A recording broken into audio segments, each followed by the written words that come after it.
Pagi itu, udara Gunung Lawu terasa segar banget, seperti baru dicuci dengan embun yang menempel di dedaunan. Aroma tanah basah dan rerumputan yang masih menguap setelah hujan semalam menyambut kami begitu keluar dari mobil. Aku menatap ke atas, ke lereng yang mulai menghilang di balik kabut tipis, dan merasa ada getaran aneh di dadaku, campuran antara semangat dan sedikit rasa takut. Aku, Raka, bareng 3 temanku, Dita, Andi, sama Sari, lagi siap-siap buat naik jalur candi. Jalur ini terkenal karena pemandangannya yang cakep banget, tapi juga terkenal serem. Banyak cerita soal sosok penunggu yang muncul kalau pendaki menoleh ke belakang. Cerita yang sering bikin orang tua kami menggeleng-geleng kepala kalau kami bilang mau naik gunung sendirian. Aku sih awalnya nganggap itu cuma mitos yang sengaja dibuat-buat bikin pendaki takut. Tapi teman-temanku agak tegang. Sari bahkan menunduk sambil menarik napas panjang. Matanya menatap pepohonan di seberang jalur. Dengar-dengar, orang yang terlalu penasaran sama jalur belakang bisa hilang entah kemana. Katanya lirih, suaranya hampir tenggelam di deru angin pagi. Aku cuma ketawa sambil melemparkan tas carrier ke pundakku, berusaha menenangkan diri sendiri dan mereka. Ah, itu kan cuma buat bikin takut doang. Lagian, kita bareng-bareng, kan? Dita mengangguk pelan, tapi matanya tetap waspada. Andi, yang biasanya selalu bisa bikin suasana jadi santai dengan candaan, malah terlihat termenung. Dia memeriksa tali sepatu dan memutar-mutar topi di tangannya, tanda jelas kalau dia juga sedikit gugup. Sari menatap ke arah hutan, lalu menatap kami lagi, dan aku bisa melihat ada campuran rasa penasaran dan takut di matanya. Ya, semoga cuma cerita doang, ujarnya. Begitu mulai melangkah masuk ke jalur, suasana langsung berubah. Pohon-pohon tinggi yang berdiri berjajar di kiri dan kanan jalan membentuk kanopi alami, membuat cahaya matahari cuma tembus tipis-tipis. Bayangan pepohonan bergerak-gerak mengikuti arah angin yang berdesir, menimbulkan suara yang aneh, kadang seperti bisikan, kadang seperti tawa halus yang menjauh di kejauhan. Bulu kuduku langsung berdiri. Aku menelan ludah dan mencoba fokus ke langkah kakiku sendiri, tapi mata ini terus menangkap bayangan-bayangan aneh yang muncul di sudut pandang. Jalur candi ini terkenal karena tanjakan pertamanya yang langsung curam. Bebatuan yang menonjol dari tanah dan akar pohon yang menjalar, membuat setiap langkah harus hati-hati. Aku bisa merasakan otot kakiku tegang, menyesuaikan diri dengan medan yang tidak rata. Dita beberapa kali terpeleset sedikit, tapi langsung ditahan oleh Andi. Hati-hati, Dit. Jangan sampai jatuh. Andi berkata sambil tersenyum setengah menenangkan, setengah karena grogi sendiri. Sari mengikuti di belakangku, langkahnya pelan tapi mantap. Aku melihat dia sesekali menoleh ke belakang, seakan ingin memastikan tidak ada sesuatu yang mengikuti kami. Suara hutan pagi itu semakin jelas ketika kami menanjak lebih jauh. Burung-burung kecil berkicau di atas dahan, tapi suara itu seakan bercampur dengan gemerisik dedaunan yang jatuh sendiri, meski angin tidak terlalu kencang. Aku berusaha menenangkan diri dengan berpikir itu cuma bunyi alam.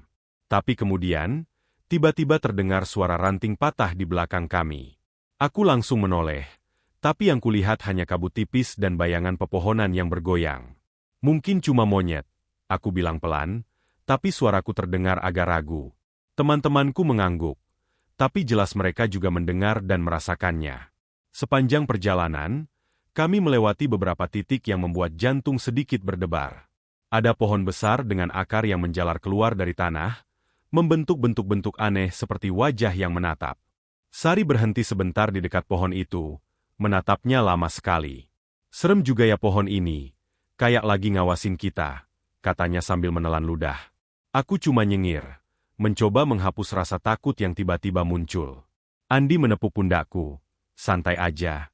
Itu cuma pohon. Gak bisa ngapa-ngapain kita. Kami terus menanjak, dan jalur mulai semakin menantang. Batu-batu besar harus dilewati dengan memanjat. Akar-akarnya licin karena lembab. Saat kami sampai di sebuah tebing kecil yang menghadap lembah, pemandangan terbuka membuat semua rasa takut sedikit terkikis. Kabut tipis menari di atas lembah, dan cahaya matahari pagi membuat hijaunya hutan terlihat seperti permadani luas. Dita terkagum-kagum, matanya berbinar. Wow, keren banget. Ini baru gunung yang layak didaki, katanya. Aku menatap ke bawah, merasakan angin yang dingin meniup wajahku, dan sejenak lupa dengan rasa takut sebelumnya. Tapi ketenangan itu tidak bertahan lama. Saat kami melanjutkan perjalanan, suara-suara aneh kembali terdengar. Kali ini seperti bisikan lembut. Sulit dimengerti kata-katanya, tapi cukup membuat hati berdebar. Aku menoleh ke teman-teman, tapi mereka juga terlihat tegang. "Dengar gak itu?" bisik Sari. Aku mengangguk pelan, menelan ludah. Suara itu seakan berasal dari arah yang tidak tetap. Kadang di kiri, kadang di kanan, kadang terdengar seperti berada di belakang kami. Kami mencoba mengabaikannya, fokus pada langkah kaki masing-masing, tapi semakin jauh, rasanya jalur ini semakin menuntut konsentrasi. Tanah mulai menanjak curam, akar pohon semakin banyak menghalangi jalan, dan bebatuan yang licin menuntut keseimbangan sempurna. Aku bisa merasakan napas sendiri mulai terengah-engah, tapi rasa penasaran mendorongku untuk terus maju. Dita dan Andi tampak sama, sesekali saling menolong ketika salah satu hampir terjatuh. Sari, meski terlihat paling tenang dari luar, aku bisa melihat matanya yang sesekali menyapu ke belakang, seolah ingin memastikan tidak ada sesuatu yang mengikuti kami. Sekitar 1 jam kemudian, kami sampai di sebuah dataran kecil yang relatif datar, tempat di mana jalur mulai sedikit menurun sebelum menanjak lagi. Kami berhenti sejenak untuk beristirahat, minum, dan menikmati pemandangan. Angin dingin menerpa wajah, membawa aroma tanah basah dan daun. Aku menarik napas panjang, mencoba menenangkan jantung yang masih berdebar kencang.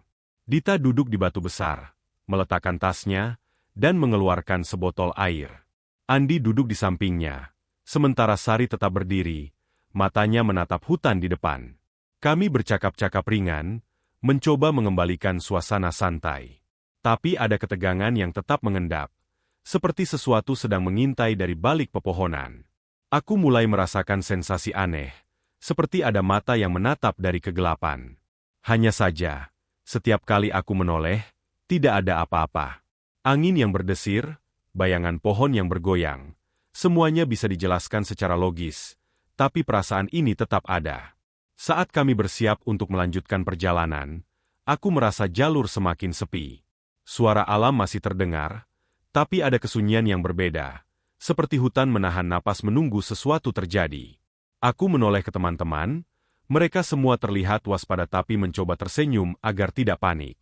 Aku menepuk pundak Sari. "Yuk, lanjut. Pemandangan keren di atas pasti menunggu kita." Dia mengangguk pelan, tapi matanya tetap mencurigai setiap gerakan bayangan di hutan.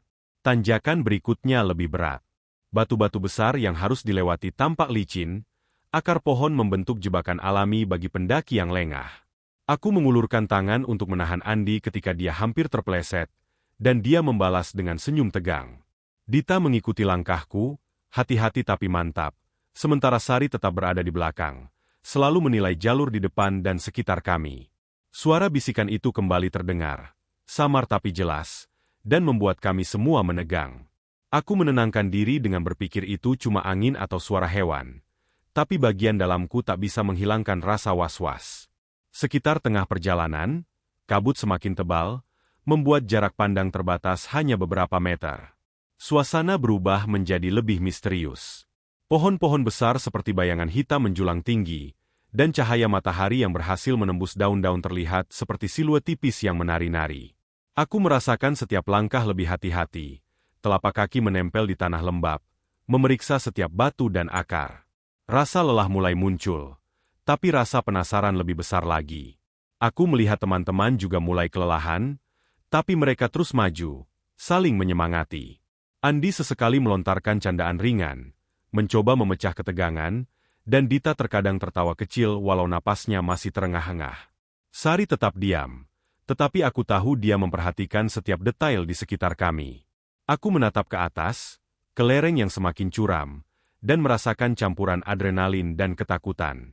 Jalur ini memang terkenal menantang, tapi ada sesuatu di atmosfernya yang membuat bulu kuduk merinding, sebuah perasaan bahwa kami bukan satu-satunya yang ada di hutan ini. Hutan yang dulu terasa ramah dengan kabut tipisnya kini terasa hidup, seakan mengawasi setiap langkah kami. Dan di situ, aku sadar, awal pendakian ini bukan cuma tentang mencapai puncak. Setiap langkah membawa cerita sendiri, setiap bayangan, setiap desiran angin, setiap bisikan samar, Semuanya membuat perjalanan ini terasa seperti ujian, bukan hanya fisik, tapi juga mental. Aku menarik napas panjang, menatap teman-teman yang masih berjuang bersamaku, dan merasa yakin bahwa, apapun yang menunggu di jalur ini, kami harus hadapi bersama. Setelah jalan sekitar 2 jam, napas kami mulai tersengal, tapi pemandangan di sekitar membuat rasa lelah sedikit teralihkan. Kami sampai di dekat sebuah candi kecil yang sudah mulai reot, batu-batunya retak dan lumut tebal menempel di hampir setiap permukaan. Tempat itu tampak sepi, seperti terlupakan oleh waktu, tapi juga memiliki aura yang aneh, tenang tapi menakutkan sekaligus. Aku duduk di atas batu besar sambil meneguk air dari botolku, mencoba menenangkan napas. Dita duduk di sampingku, dan Andi memilih duduk sedikit menjauh, menatap ke arah hutan yang masih pekat. Sari berdiri, menatap ke candi kecil itu dengan wajah serius. Tangannya memegang tali carrier seolah itu bisa memberinya keberanian. Tiba-tiba, terdengar suara langkah, bukan di depan atau samping, tapi di belakang kami. Bunyi itu ringan, tapi jelas, menginjak tanah yang lembab dengan ritme yang teratur, seolah seseorang berjalan sambil berhati-hati. Aku menegakkan badan, menatap ke belakang, tapi yang kulihat hanya pepohonan yang bergoyang pelan diterpa angin. Aku menoleh ke teman-teman, dan ternyata mereka juga terlihat tegang. Wajah masing-masing berubah pucat. Kalian dengar nggak itu? Tanya Dita dengan suara pelan, tapi jelas ketegangan terdengar di nada bicaranya. Aku mengangguk pelan. Iya, kayak ada yang jalan di belakang kita. Suara angin seakan mereda sesaat, dan itu membuat langkah-langkah itu terdengar lebih jelas lagi. Bunyi kaki itu terus maju sedikit demi sedikit, tapi tetap di belakang kami. Selalu terdengar tapi tak terlihat. Sari menatap ke belakang sebentar, lalu buru-buru menutup matanya dan menggenggam tali carrier lebih erat. Jangan ditengok. Itu katanya dia suka kalau kita menoleh. Katanya dengan suara gemetar, hampir berbisik. Kata-kata itu seperti menempel di udara, membuat bulu kuduku merinding. Aku mulai ngerasa panas dingin. Tubuhku bergetar sedikit, tapi rasa penasaran menang, dan aku sedikit nengok. Hanya terlihat bayangan gelap di antara pepohonan. Sosok itu tinggi, hampir menyatu dengan kegelapan hutan, dan seakan mengamati kami dari kejauhan. Aku menelan ludah dan segera menoleh lagi ke depan. Jantung berdegup kencang, tangan gemetar menahan carrier. Teman-temanku menatapku, dan aku bisa membaca rasa takut yang sama di mata mereka. Dita menempelkan tangan ke mulutnya, seolah ingin menahan napas. Andi mengerutkan dahi, menatap lurus ke arah tempat bayangan itu muncul, tapi wajahnya tetap tegang. Kami duduk hening beberapa saat, mencoba menenangkan diri. Suara angin kembali berdesir di daun-daun, tapi langkah kaki yang tadi terdengar seakan masih ada di pikiran kami. Setiap bunyi ranting patah atau daun jatuh membuat kami menoleh, tapi selalu kosong. Aku bisa merasakan ketegangan meningkat, napas kami semakin pendek, dan hati-hati mulai menuntut setiap gerakan yang kami lakukan. Kayaknya kita harus lanjut. Jangan berhenti di sini terlalu lama, kata Andi, mencoba terdengar tenang, tapi suaranya gemetar sedikit. Aku mengangguk, dan kami mulai berjalan perlahan. Hati-hati. Jalur di sekitar candi itu tidak terlalu curam, tapi tanahnya licin karena lembab. Setiap langkah terasa berat karena beban psikologis. Perasaan selalu diawasi oleh sesuatu yang tak terlihat. Sari berjalan di belakang, tetap menutup matanya sesekali, tapi tangannya selalu siap menyentuh bahu kami jika perlu. Dita menggenggam botol airnya sambil sesekali menoleh ke belakang, tapi segera menutup matanya lagi. Beberapa meter kemudian, suara langkah itu terdengar lagi, kali ini lebih dekat. Ritmenya tidak berubah, tetap pelan tapi mantap, seperti mengikuti langkah kami sendiri. Aku menoleh sebentar, tapi hanya melihat bayangan pohon dan kabut yang mulai menebal. Rasanya seperti ada sesuatu yang bergerak di antara bayangan itu, tapi begitu kulihat lebih jelas, tidak ada apa-apa. Hati mulai berdebar lebih cepat, rasa takut yang sebelumnya samar kini muncul lebih nyata. Dita menggenggam tanganku tiba-tiba, dan aku menoleh. Wajahnya pucat, matanya besar dan berkaca-kaca. Raka, aku nggak nyaman di sini. Rasanya ada yang ikut, katanya dengan suara gemetar. Aku menepuk tangannya, mencoba menenangkan. Santai, kita bareng-bareng. Gak ada apa-apa, cuma bayangan dan suara angin, kataku, walau aku sendiri tidak sepenuhnya yakin. Kami terus melangkah, dan suasana hutan semakin aneh. Kabut yang menebal membuat jarak pandang hanya sekitar beberapa meter. Bayangan pepohonan tampak seperti siluet hitam yang bergerak mengikuti arah kami. Suara langkah itu kadang terdengar di kiri, kadang di kanan, seakan bergerak mengikuti, tapi tak pernah benar-benar dekat. Setiap daun yang jatuh terdengar keras. Setiap ranting patah terasa seperti alarm. Aku mencoba mengalihkan perhatian dengan melihat ke atas, ke pohon-pohon besar yang menjulang tinggi. Batang pohon berlumut, akar menjalar seperti ular raksasa yang membelit tanah. Cahaya matahari pagi nyaris tak menembus kabut tebal, menciptakan nuansa abu-abu gelap yang membuat hutan terasa lebih hidup, bahkan menakutkan. Suara burung hampir hilang, digantikan oleh suara bisikan angin yang terdengar seperti suara manusia. Samar tapi cukup nyata untuk membuat kita semua menegang. Saat kami melewati semak-semak lebat, tiba-tiba terdengar suara bisikan dekat telinga kami. Tapi ketika kami menoleh, tidak ada siapapun. Aku merasa tubuhku membeku, bulu kuduk merinding, dan jantung seperti ingin keluar dari dada. Andi menepuk pundakku, mencoba menenangkan, tapi wajahnya pucat. Kayaknya, jangan terlalu dengar suara itu cuma pikiran kita, katanya. Tapi suaranya terdengar ragu. Kami berhenti sebentar di sebuah batu besar yang bisa dipakai untuk duduk. Napas kami masih berat, tapi kami mencoba menenangkan diri. Sari menunduk, memejamkan mata, tangannya menekan tali carrier seperti sedang memeluk sesuatu yang memberi rasa aman. Aku duduk di sebelahnya, meneguk air sambil menatap hutan di depan.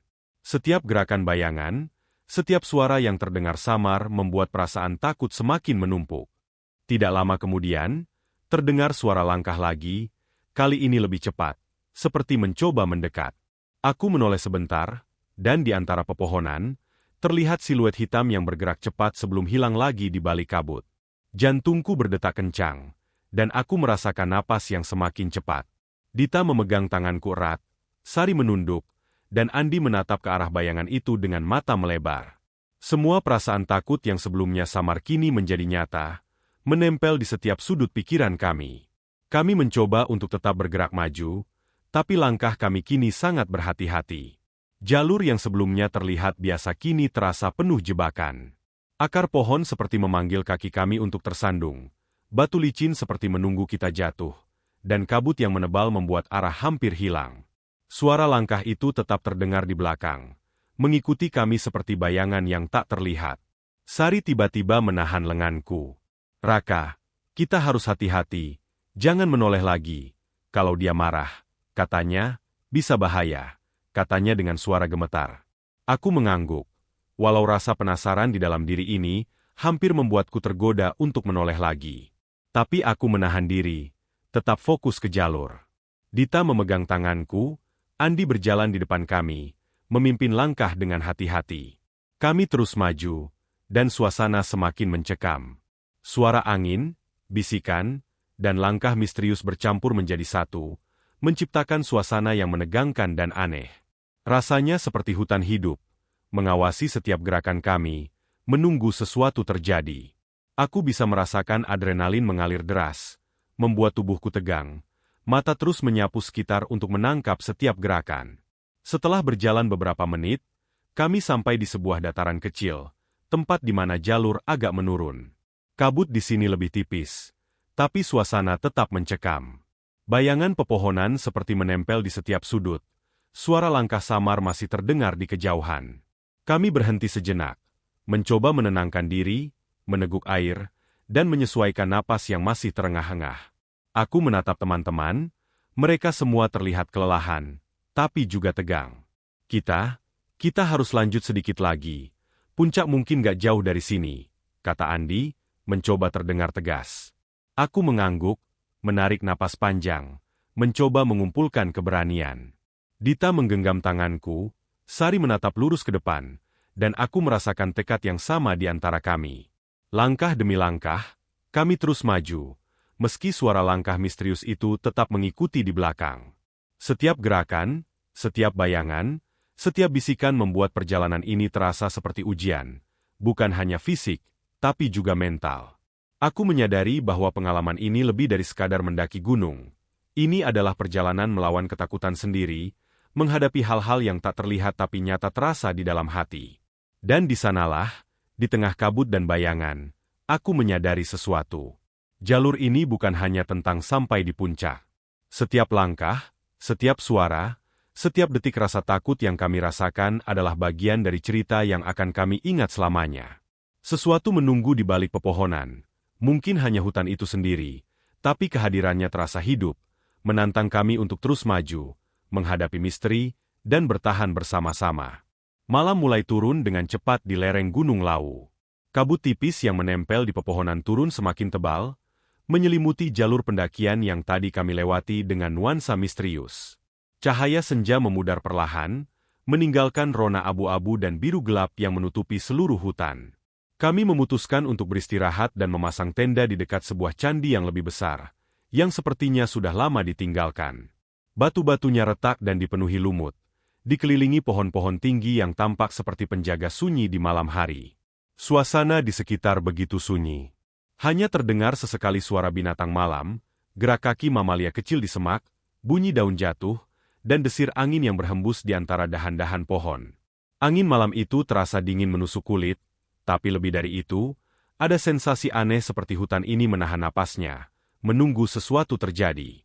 Kami memasang tenda dengan hati-hati, memastikan semua peralatan aman, dan menyalakan api unggun kecil untuk memberi rasa hangat sekaligus keberanian. Api itu memercik, menciptakan cahaya oranye yang menari-nari di wajah kami, seolah mencoba mengusir bayangan yang bersembunyi di pepohonan. Kami duduk mengelilingi api, mencoba mengobrol santai untuk menghibur diri.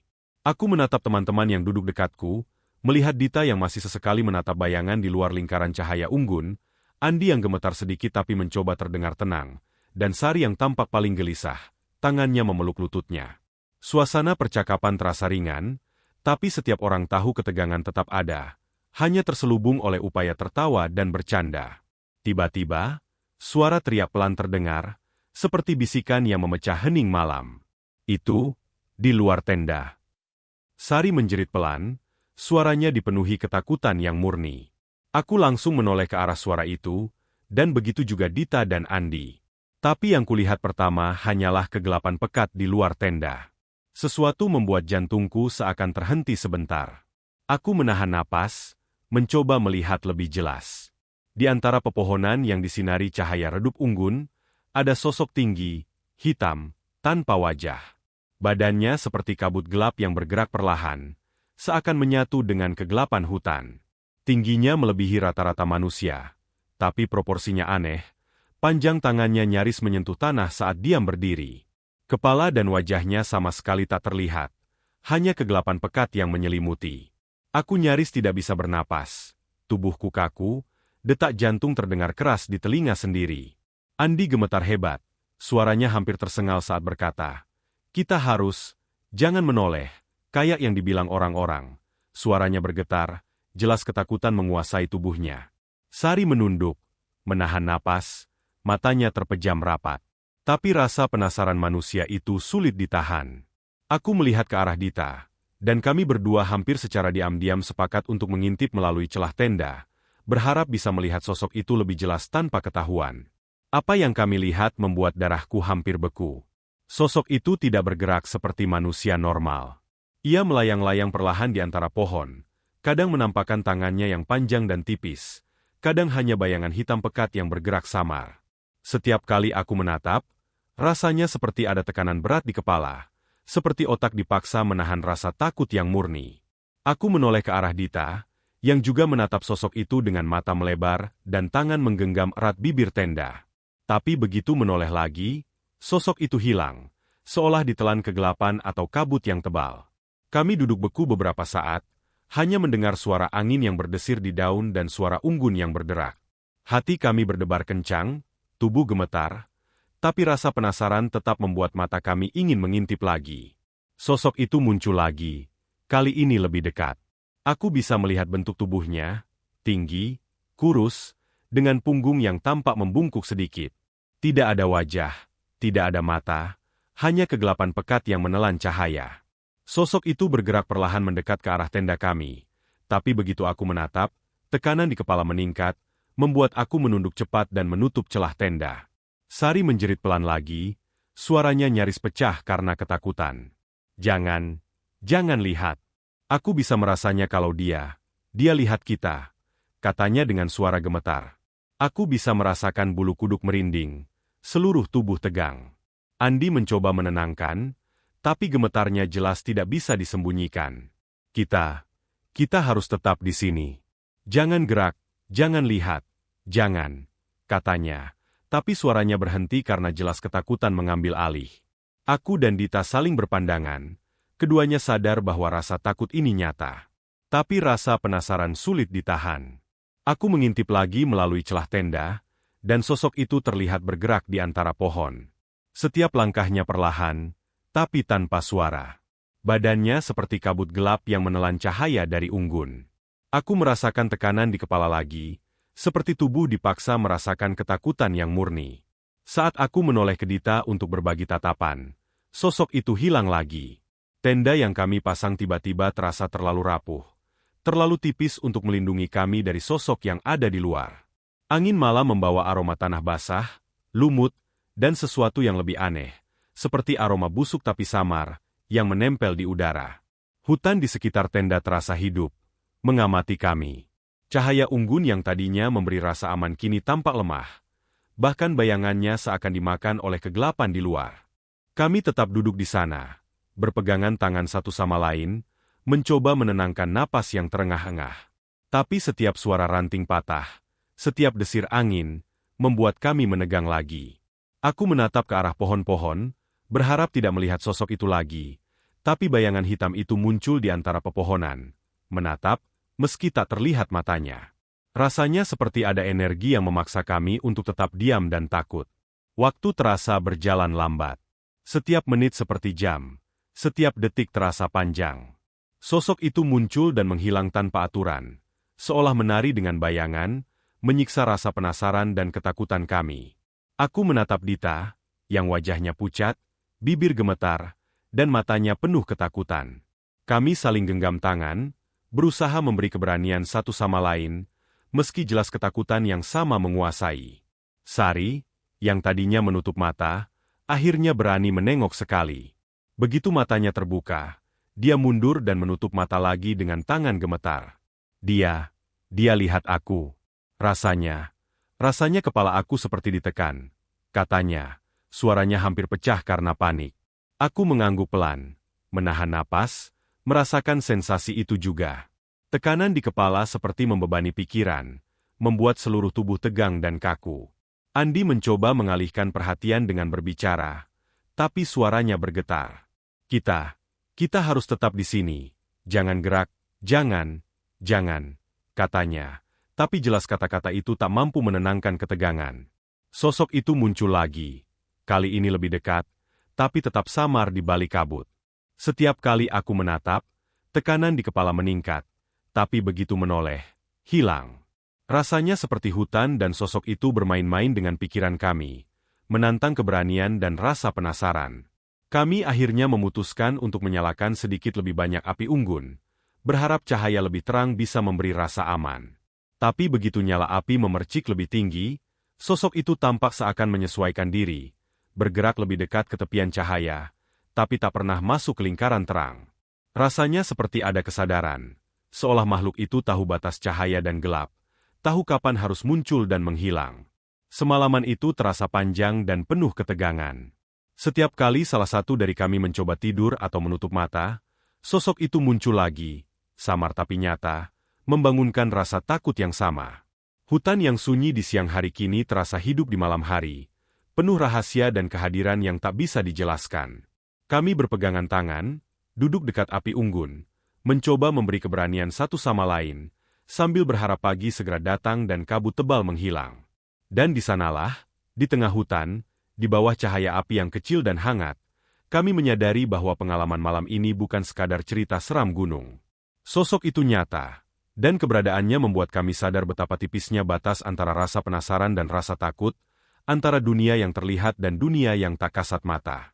Setiap gerakan bayangan, setiap desiran angin, setiap tekanan di kepala, semuanya adalah ujian bagi keberanian kami, dan kami tahu bahwa perjalanan ini baru saja memasuki bab paling menegangkan, malam pertama di gunung yang penuh misteri.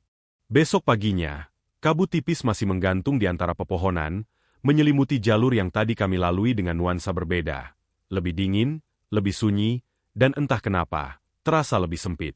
Cahaya matahari yang mencoba menembus pepohonan tinggi hampir tidak sampai ke tanah, membuat jalur yang seharusnya familiar tampak asing dan menakutkan. Tanah yang semalam lembab kini basah dan licin. Akar pohon yang tadi mudah dilewati kini terlihat seperti jebakan alami yang siap membuat pendaki tersandung. Kami berdiri sebentar, saling menatap, menyadari bahwa jalur yang kami lewati kemarin kini terasa seperti labirin yang membingungkan. Aku menarik napas panjang, mencoba menenangkan diri. Kita turun aja, pelan tapi pasti. Fokus ke jalur, jangan lihat ke belakang, kataku, menatap teman-teman yang wajahnya masih menunjukkan ketegangan semalam. Dita menggenggam tas carrier dengan erat. Matanya masih berkaca-kaca karena semalam. Sari menunduk, menatap tanah, sementara Andi sesekali menatap pepohonan di sekitar dengan mata penuh kewaspadaan. Suasana pagi yang seharusnya damai kini terasa mencekam. Setiap desiran angin terdengar lebih menyeramkan, setiap ranting patah terdengar seperti langkah kaki yang mendekat. Begitu kami mulai melangkah, aku langsung merasakan sesuatu yang aneh. Suara langkah, samar tapi jelas, terdengar di belakang kami lagi.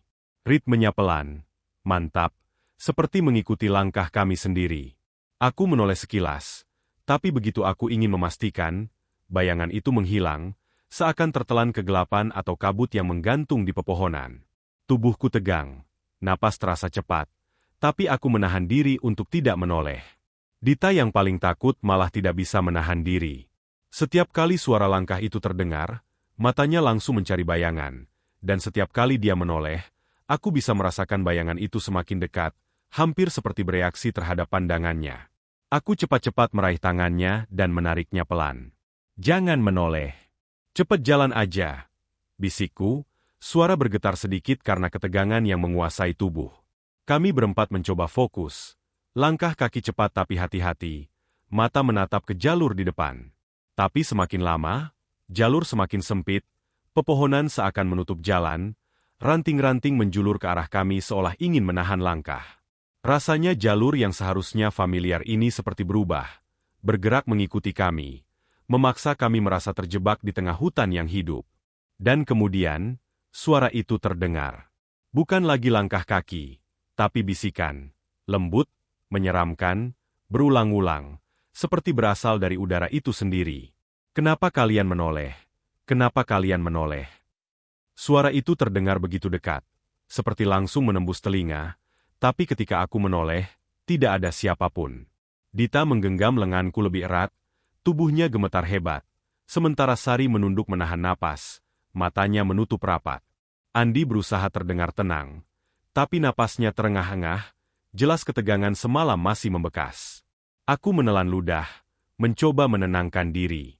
Jantungku berdegup kencang. Rasanya seperti dunia ini hanya ada kami dan sosok itu. Hutan dan kabut seakan menjadi dinding yang menutup kami. Setiap langkah terasa lebih berat. Setiap suara di hutan seperti diperbesar. Setiap gerakan bayangan membuat bulu kuduk merinding. Sosok itu selalu ada di belakang. Kadang terlihat samar, kadang hanya terasa kehadirannya, tapi selalu cukup untuk membuat rasa takut kami meningkat. Aku mencoba berbicara, suaraku sedikit bergetar tapi terdengar tegas. Kita harus tetap jalan. Jangan menoleh. Kuatin diri, kita bisa keluar dari sini. Dita mengangguk pelan, meski matanya masih berkaca-kaca. Sari tetap menunduk, menggenggam tali carrier erat, seolah memeluk sesuatu yang memberi rasa aman. Andi berjalan di depan, sesekali menengok ke belakang dengan mata setengah menutup, berusaha memastikan jalur tetap aman.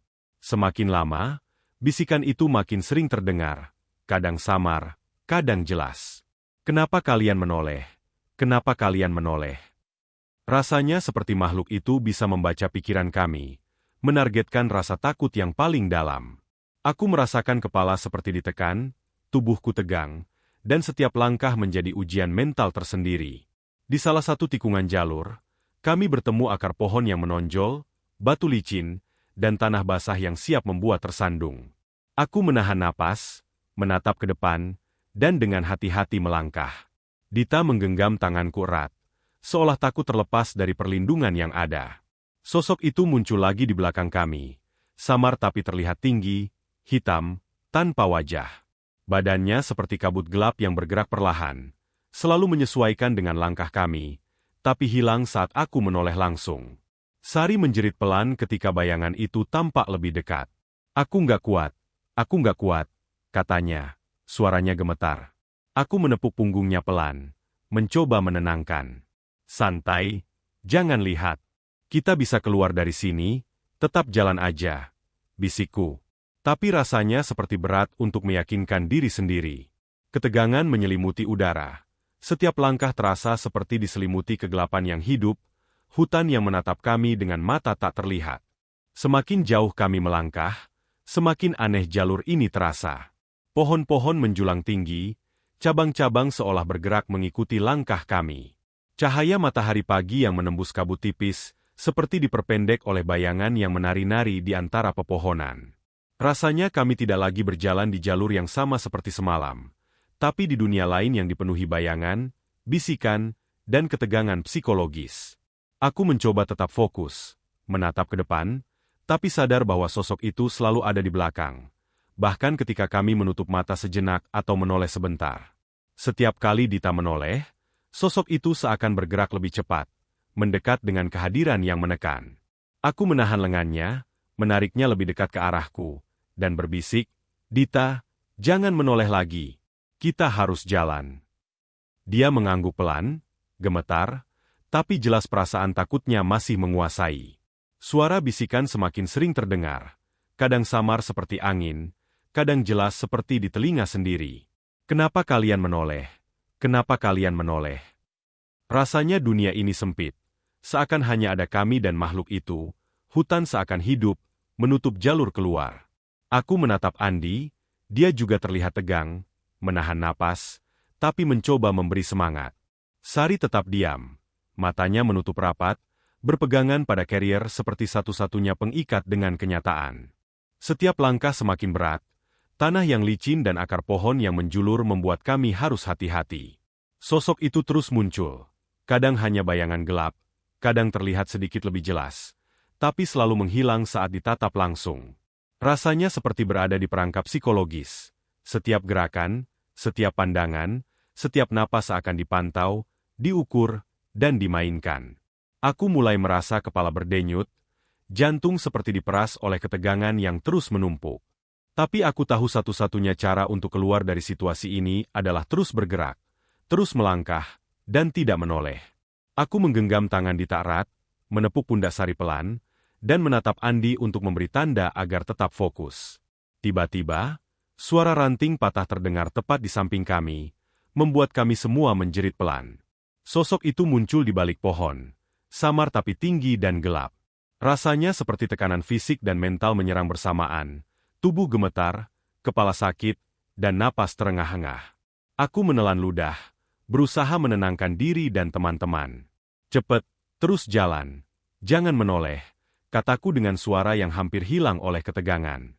Kami melanjutkan perjalanan, langkah demi langkah, sambil terus mengabaikan rasa penasaran yang mencoba memaksa mata kami menoleh ke belakang. Jalur semakin sempit, pepohonan semakin rapat, kabut semakin tebal, dan bisikan itu terus mengikuti kami. Rasanya waktu berjalan lambat, setiap detik penuh dengan ketegangan murni.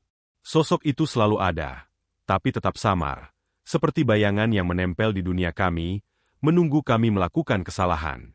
Aku sadar satu hal, ini bukan main-main. Kami terjebak di jalur yang seakan hidup sendiri, dikendalikan oleh sosok itu, dan hanya ada satu cara untuk keluar. Tetap fokus, jangan menoleh, dan berjalan secepat mungkin. Dita yang paling takut harus terus ditenangkan. Sari harus tetap diam, dan Andi harus memimpin langkah kami. Suara bisikan yang terus mengulang membuat rasanya dunia ini hanya milik kami dan sosok itu. Jalanan basah, akar pohon, bayangan gelap, bisikan yang berulang. Semuanya terasa seperti ujian mental yang luar biasa berat. Kami berjalan, kadang hampir tersandung, kadang hampir menjerit, tapi tetap maju. Sosok itu selalu ada, kadang di tepian pandangan, kadang samar di antara kabut, menantang kami, menguji keberanian kami, dan membuat setiap langkah terasa seperti tarikan napas terakhir di dunia yang sepi dan menakutkan. Aku menelan ludah, berusaha tetap tegar, menatap jalur di depan, dan merasakan setiap langkah membawa kami sedikit lebih dekat ke harapan. Keharapan bahwa jalur ini akan membawa kami kembali ke dunia yang terlihat, meninggalkan sosok itu di balik bayangan dan kabut. Tapi sampai saat itu, kami tetap terjebak di jalur, dikelilingi oleh hutan yang hidup, bisikan yang menakutkan, dan bayangan hitam yang tak pernah benar-benar bisa kami hindari.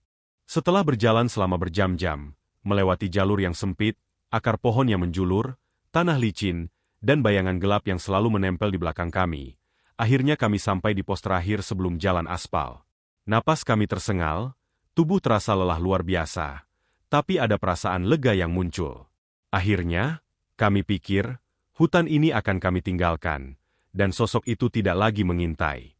Cahaya matahari pagi menembus pepohonan di kejauhan, menandai batas antara dunia hutan yang mencekam dan dunia yang familiar. Aku menatap teman-teman, melihat kelelahan yang terlihat di wajah mereka, dan untuk sesaat, senyum tipis muncul di bibir kami. "Ah, kita berhasil," ucap Andi pelan, suaranya serak tapi penuh rasa lega. Dita duduk di tanah, menahan napas, tangannya masih menggenggam erat tali carrier, matanya merah karena menahan tangis. Sari berdiri sedikit terhuyung, tubuhnya lelah tapi tampak lebih tenang daripada tadi malam. Aku sendiri masih merasa jantung berdegup kencang, tapi sedikit lega karena sosok itu sepertinya tidak lagi mengikuti kami.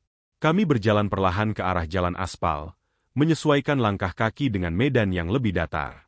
Rasanya seperti menembus batas antara dunia yang menakutkan dan dunia yang aman.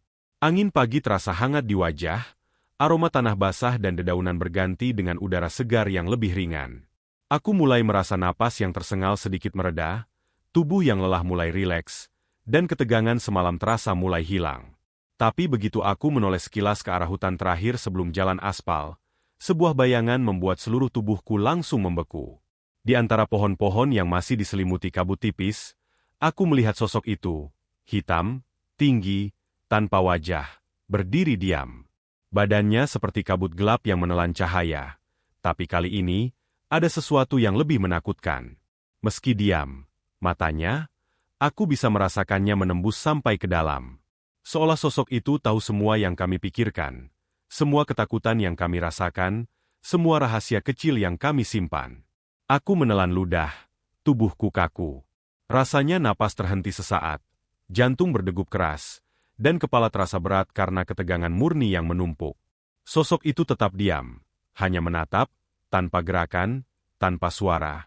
Tapi kehadirannya begitu nyata sehingga seluruh indera kami terasa seperti terbakar oleh tekanan yang tak terlihat. Aku menatap teman-teman, dan melihat Dita mulai menangis pelan. Tubuhnya gemetar hebat. Sari menutup mata, suaranya bergetar saat berkata, "Aku janji nggak bakal menoleh lagi." Kata-kata itu terdengar rapuh, tapi penuh ketulusan, dan seketika membuat seluruh ketegangan di udara terasa menggantung. Aku cuma bisa geleng kepala, masih tidak percaya dengan apa yang baru saja kami alami. Semua pengalaman semalam, setiap bisikan, setiap bayangan yang muncul, setiap tekanan di kepala, semuanya terasa seperti mimpi buruk yang nyata. Sosok itu, penunggu jalur candi, tetap berdiri di antara pohon, diam, tapi mata yang terasa menembus ke dalam kami seolah menegaskan satu aturan yang tidak bisa dilanggar. Pendaki dilarang menoleh. Kami tetap berjalan perlahan, menjaga jarak aman, mata tetap menatap ke jalur aspal.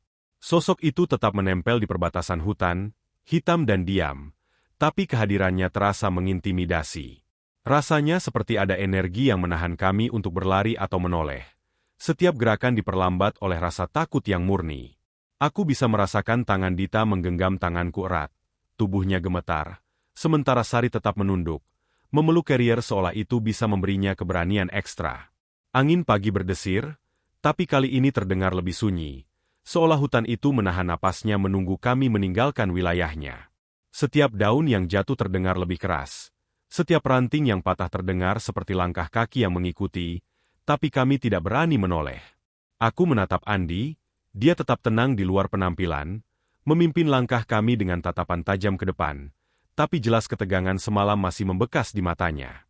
Semakin dekat kami ke jalan aspal, sosok itu tetap berdiri di antara pepohonan. Badannya seperti kabut hitam pekat, tinggi, dan tanpa wajah. Tapi aura yang terpancar begitu kuat sehingga rasanya menembus kulit. Aku bisa merasakan detak jantungku berdentang keras, seperti ingin lepas dari dada, tapi aku menahan diri. Setiap langkah yang kami ambil terasa seperti tarian tipis antara keberanian dan ketakutan. Dita menangis lagi, pelan tapi jelas terdengar, suaranya tersendat-sendat. Aku nggak bakal menoleh lagi. Janji, katanya sambil menggenggam erat tanganku. Aku menepuk tangannya, berusaha menenangkan. Iya, nggak usah. Kita udah hampir sampai. Fokus aja ke depan. Bisikku, tapi suara sendiri terasa bergetar karena ketegangan yang belum hilang sepenuhnya. Sari tetap diam, matanya tertutup, tubuhnya gemetar sedikit, dan aku bisa merasakan ketakutan yang sama yang kami rasakan semalam. Jalan aspal akhirnya terlihat lebih jelas. Garis hitam yang menembus kabut, memberi tanda bahwa kami hampir meninggalkan hutan itu. Tapi sosok itu tetap berdiri, menatap, diam, tak bergerak, tapi kehadirannya terasa seperti menekan semua saraf. Setiap langkah terasa lambat, waktu seakan melambat, dan rasanya kami berjalan dalam dunia yang terpisah dari realitas. Sosok itu hanya menatap, dan mata yang menembus itu terasa seperti menilai, menegur, mengingatkan tentang aturan yang harus dijaga, jangan menoleh.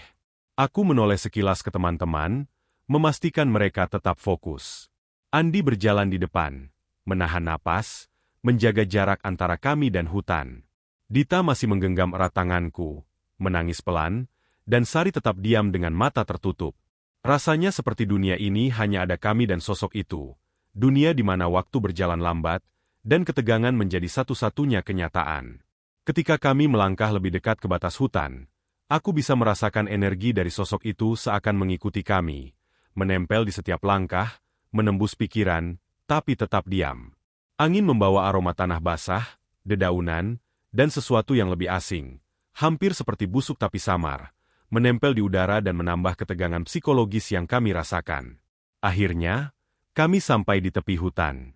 Cahaya jalan aspal yang terang terasa seperti penyelamat, memberi rasa aman yang nyata setelah malam panjang yang penuh ketegangan.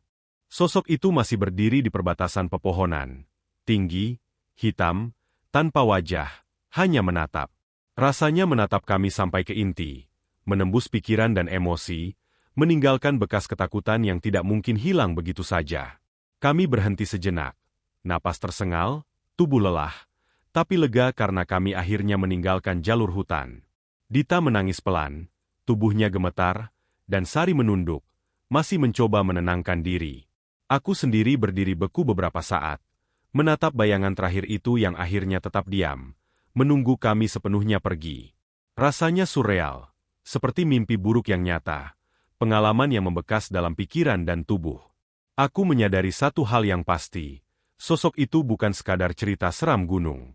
Ia nyata, dan aturan paling penting yang harus dijaga oleh setiap pendaki jalur candi adalah jangan menoleh. Setiap kali kami tergoda untuk menatap, ketegangan, rasa takut, dan tekanan mental meningkat, seakan membuktikan bahwa sosok itu bukan sekadar bayangan biasa. Ia ada di sana, menunggu, memantau, menguji keberanian setiap pendaki yang berani masuk ke jalur ini. Sampai sekarang, setiap kali aku mendengar cerita tentang Gunung Lawu, bayangan itu kembali hadir di kepala.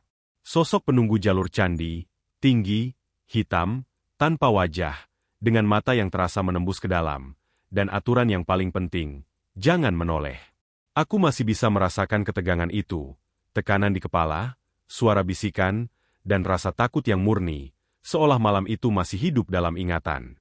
Pengalaman itu membuat aku sadar, pendakian bukan hanya tentang fisik dan keindahan alam, tapi juga tentang keberanian menghadapi hal-hal yang tidak terlihat, menghadapi misteri yang hidup dalam hutan, dan memahami bahwa beberapa aturan, meski terdengar mistis, memiliki alasan yang sangat nyata. Sosok itu mengajarkan satu pelajaran yang sulit dilupakan. Rasa penasaran bisa berbahaya, dan terkadang, satu gerakan kecil, menoleh ke belakang, bisa membuat kita kehilangan kendali atas ketakutan yang ada. Dan saat kami menapaki jalan aspal itu, meninggalkan hutan yang gelap, udara terasa lebih ringan, cahaya matahari menyinari wajah kami, tapi bayangan hitam itu tetap menghantui pikiran.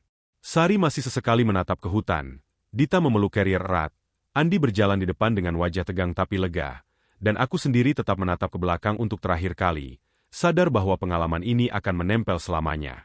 Gunung Lawu, jalur candi, sosok penunggu yang tinggi, hitam, tanpa wajah, dan aturan paling penting yang tak boleh dilanggar, tidak menoleh, akan selalu menjadi bagian dari cerita hidup kami, pengalaman yang tidak mungkin kami lupakan.